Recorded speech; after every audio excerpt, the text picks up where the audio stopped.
Hello everyone and welcome to another episode. This is episode 4. A couple people have asked me to make a video of this, so here goes.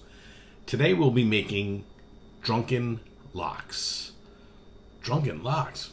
What's that? Well, let's start off with what lox is. It is fish that has been cured in salt. Now, salting fish goes back to about 3000 BC in Mesopotamia. We don't know how lox and bagels became a thing. It actually comes from the United States. It was invented in New York. Lox is strictly cured with salt and sugar or some other ingredient, whereas smoked salmon or Nova lox is cured just like lox is, and then it's cold smoked afterwards.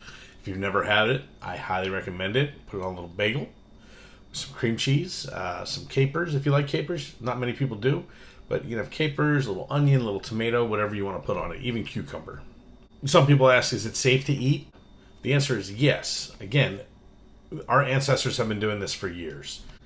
So, without further ado, we're going to start talking about Drunken Lox. Now, what is Drunken Lox? Brunch on Sundays. Everyone loves to go to brunch. We go to brunch, we get a little mimosa, a little Bloody Mary.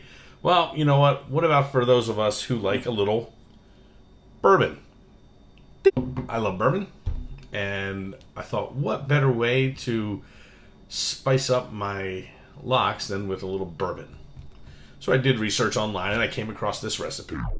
Credit goes to Amy Kritzer. I altered it just a little bit, and it's phenomenal.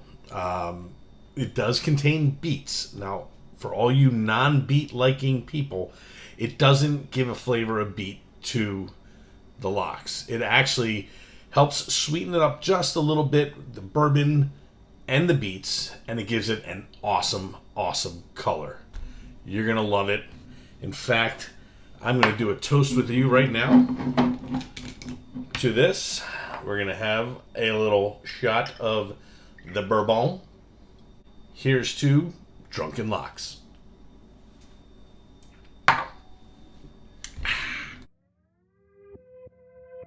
For this recipe, let's use a 1 pound salmon fillet. We're going to start off with 2 to 3 beets. First thing you're going to do is cut the tops off of the beets. Then you're going to peel them so that we can slice the beets into manageable pieces. Now we're going to begin shredding our beets. I'm using a hand-cranked shredder. You can use whatever you like.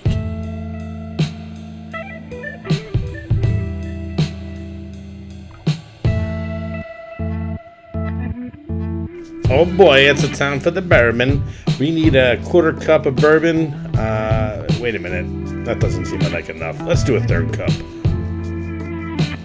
Now we need 1/2 cup of kosher salt, 1 cup of sugar, and some dill. So I like to just bunch my dill up, take a little bit off the end, and then chop it up.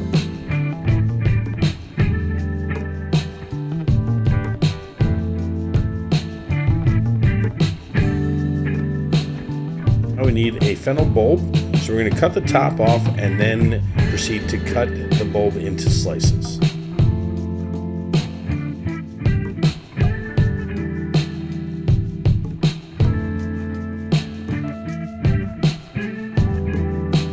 And now we can chop up our fennel.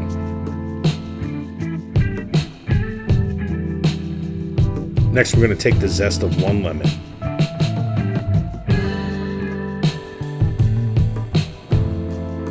And last, a 1/4 teaspoon of red pepper flakes.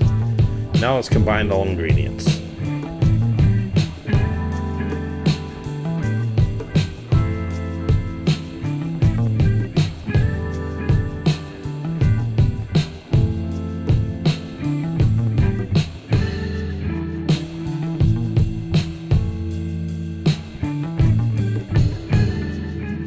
Now let's prepare our salmon. Take a piece of plastic wrap and put it over your container. Put the salmon on the plastic wrap, and now we can introduce our bourbon to the salmon. Hello, bourbon. Hello, salmon. All right, so now we're going to add our ingredients to the salmon and make sure that every inch of the salmon is covered. And then we're going to wrap up our salmon airtight as much as possible.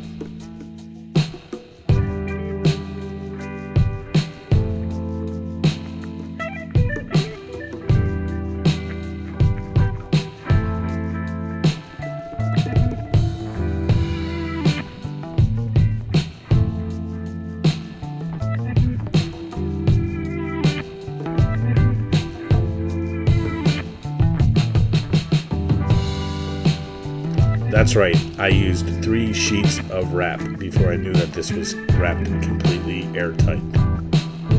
So now I'm going to put it in my container, and I want to poke holes in the side that we're going to allow the juices to drain from. Now we're going to put it in the fridge and make sure it's angled down so the juices can flow. After about 24 hours, let's drain the juices that have accumulated so far, wash the dish out, and then put it back into the refrigerator. It needs to sit for about 72 hours. After that, we are done, so let's unwrap.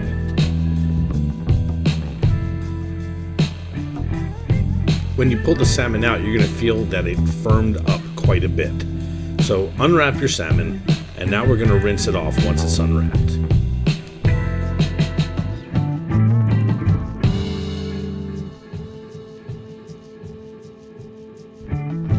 Rinse everything off and scrape the salmon so that all you have left is the lox itself. And look at that beautiful purple color.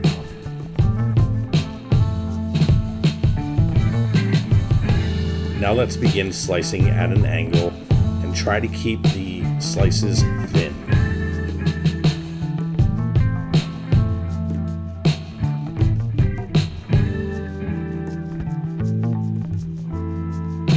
Once you get past the first slice, you're going to start seeing the different colors that this lox has produced. You'll have the purple ring on the outside with the nice orange salmon in the center. So again, keep slicing as thin as possible.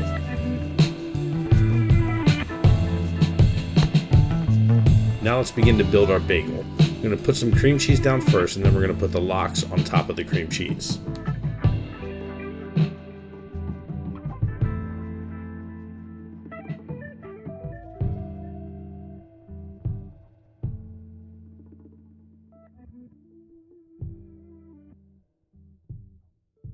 Now you can put as much as you want, but that looks good to me.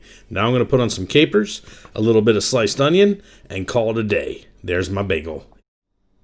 Well, that brings us to an end of our video. I hope you enjoyed it. I had a lot of fun making this lox, especially with the bourbon. I would recommend this to anyone. If you've never had lox before, I would suggest you go try it at a deli. I recommend Ben and Herbs. I thought it was really cool to see the difference in the colors. Amy Kritzer posts this online. I took her recipe and tweaked it just a little bit. She deserves major kudos for this one, because who doesn't like bourbon? Well, till next time, please leave your comments and suggestions, and I'm sure to see you episode 5. Peace.